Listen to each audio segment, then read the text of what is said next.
ಬ್ರಹ್ಮಾವರದ ಅಕ್ಷತ ಪೂಜಾರಿ ಮೇಲೆ ಪೊಲೀಸರು ನಡೆಸಿರುವ ಹಲ್ಲೆ ಪ್ರಕರಣವನ್ನು ಖಂಡಿಸಿ ಬಿಲ್ಲವ ಸಂಘಟನೆ ಪ್ರತಿಭಟನೆ ನಡೆಸುತ್ತಿದ್ದಾರೆ. ಬ್ರಹ್ಮಾವರ ಠಾಣೆಯ ಮುಂಭಾಗದಲ್ಲಿ ಬಿಲ್ಲವ ಸಂಘಟನೆ ನೇತೃತ್ವದಲ್ಲಿ ಪ್ರತಿಭಟನೆ ನಡೆಸಿ ಆಕ್ರೋಶವನ್ನು ವ್ಯಕ್ತಪಡಿಸಿದ್ದಾರೆ. ಅಕ್ಷತ ಪೂಜಾರಿ ನೀಡಿರುವ ದೂರಿನ ಆಧಾರದಲ್ಲಿ ಪ್ರಕರಣ ದಾಖಲಿಸುವಂತೆ ಆಗ್ರಹಿಸುತ್ತಿದ್ದಾರೆ. ಸಂಜೆ 3 ಗಂಟೆಯಿಂದ ಠಾಣೆಯ ಮುಂಭಾಗದಲ್ಲಿ ಪ್ರತಿಭಟನೆ ನಡೆಯುತ್ತಿದ್ದು, ಬ್ರಹ್ಮಾವರ ಠಾಣೆ ಆವರಣದಲ್ಲಿ ಸೇರಿರುವ ನೂರಾರು ಜನ ಜಮಾಯಿಸಿದ್ದಾರೆ. ಸ್ಥಳಕ್ಕೆ ಉಡುಪಿ ಎಸ್ಪಿ ಹರಿರಾಮ್ ಶಂಕರ್ ಆಗಮಿಸಿದ್ದಾರೆ. ಅಕ್ಷತಾ ಪೂಜಾರಿ ಪ್ರಕರಣಕ್ಕೆ ಸಂಬಂಧಪಟ್ಟು ನಾವು ಇವತ್ತು ಬ್ರಹ್ಮಾವರದ ಪೊಲೀಸ್ ಠಾಣೆ ಎದುರು ಪ್ರತಿಭಟನೆ ಮಾಡಿದ್ದೇವೆ. ನಾವು ಮಧ್ಯಾಹ್ನ 3 ಗಂಟೆಯಿಂದ ಈವರೆಗೂ ಕೂಡ ನಾವು ಪ್ರತಿಭಟನೆ ಮಾಡಿ ಭಾಳಷ್ಟು ನಮ್ಮಲ್ಲಿ ಬಂದಂಥ ಎಲ್ಲ ಸಂಘ ಸಂಸ್ಥೆಗಳಿರ್ಬೋದು, ಇವತ್ತು ಜಾತಿ ಪಕ್ಷ ಭೇದ ಎಲ್ಲ ಮರೆತು ಎಲ್ಲರೂ ಕೂಡ ಇವತ್ತು ಬಂದಿದ್ದಾರೆ. ಯಾಕಂತ ಹೇಳಿದರೆ, ಒಂದು ಹೆಣ್ಣು ಮಗಳಿಗೆ ಒಂದು ಅನ್ಯಾಯ ಆಗಿದೆ, ಅವಳಿಗೊಂದು ನ್ಯಾಯ ಸಿಗಬೇಕು ಎನ್ನುವ ನಿಟ್ಟಿನಲ್ಲಿ ಇವತ್ತು ಜಿಲ್ಲೆಯ ಎಲ್ಲ ಕಡೆಯ ಸಂಘ ಸಂಸ್ಥೆಯವರು ಬಂದು ಹೋರಾಟವನ್ನು ಮಾಡಿದಂಥದ್ದು.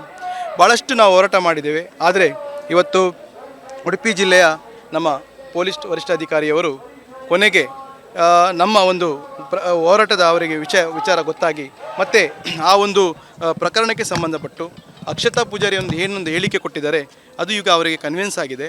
ಆ ನಂತರ ಅಕ್ಷತಾ ಪೂಜಾರಿಯವರು ಆಸ್ಪತ್ರೆಯಲ್ಲಿ ಏನು ಹೇಳಿಕೆ ಕೊಟ್ಟಿದ್ದಾರೆ, ಅದರ ಪ್ರಕಾರ ಆ ಘಟನೆ ದಿವಸ ಯಾರು 5 ಮಂದಿ ಹೋಗಿದ್ದಾರೆ ಅವರ ಮೇಲೆ ಈಗಾಗಲೇ ಪ್ರಥಮ ವರ್ತಮಾನ ವರದಿ ದಾಖಲಾಗಿದೆ.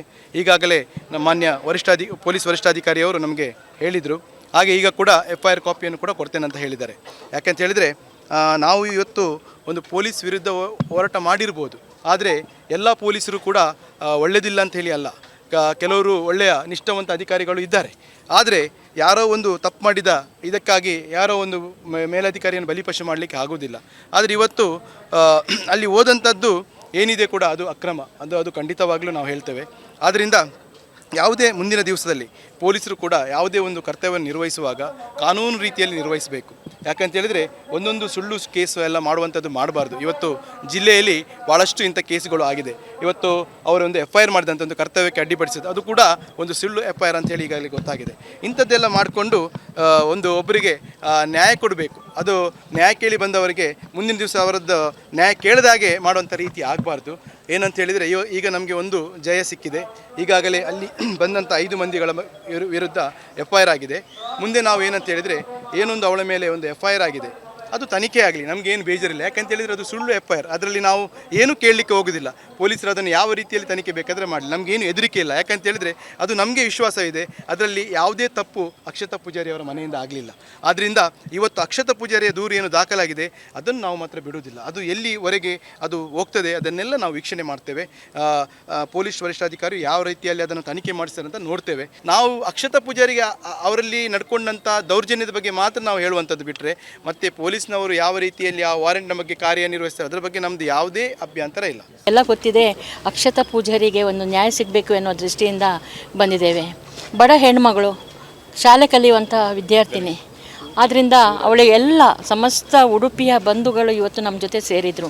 ಜಾತಿ ನೀತಿ ನೋಡಲಿಲ್ಲ, ರಾಜಕೀಯ ನೋಡಲಿಲ್ಲ, ಎಲ್ಲರೂ ಒಟ್ಟಾಗಿ ಸೇರಿ ಅವಳಿಗೊಂದು ನ್ಯಾಯ ಕೊಡಬೇಕು ಅಂತ 4 ಗಂಟೆಗಳ ಅವಿರತ ಶ್ರಮದಲ್ಲಿ ಈಗ ಪೊಲೀಸ್ ವರಿಷ್ಠಾಧಿಕಾರಿಯವರು ಎಲ್ಲ ಮನಗಂಡು ನಮಗೆ ನ್ಯಾಯವನ್ನು ಕೊಟ್ಟಿದ್ದಾರೆ ಅಂತ ನಾನು ಬಹಳ ಸಂತೋಷದಿಂದ ಹೇಳ್ತೇನೆ. ಒಂದು ಹೆಣ್ಣು ತೇಜೋವಧೆ ಮಾಡುವುದು ಸುಲಭ, ಬಡ ಹೆಣ್ಣು ತಾಯಿ ಮನೆಯಲ್ಲಿ ಯಾರ್ಯಾರ ಮನೆಯಲ್ಲಿ ಕೆಲಸ ಮಾಡಿ ಅವಳನ್ನು ಇಷ್ಟು ಕಲಿಸಿದ್ದಾರೆ.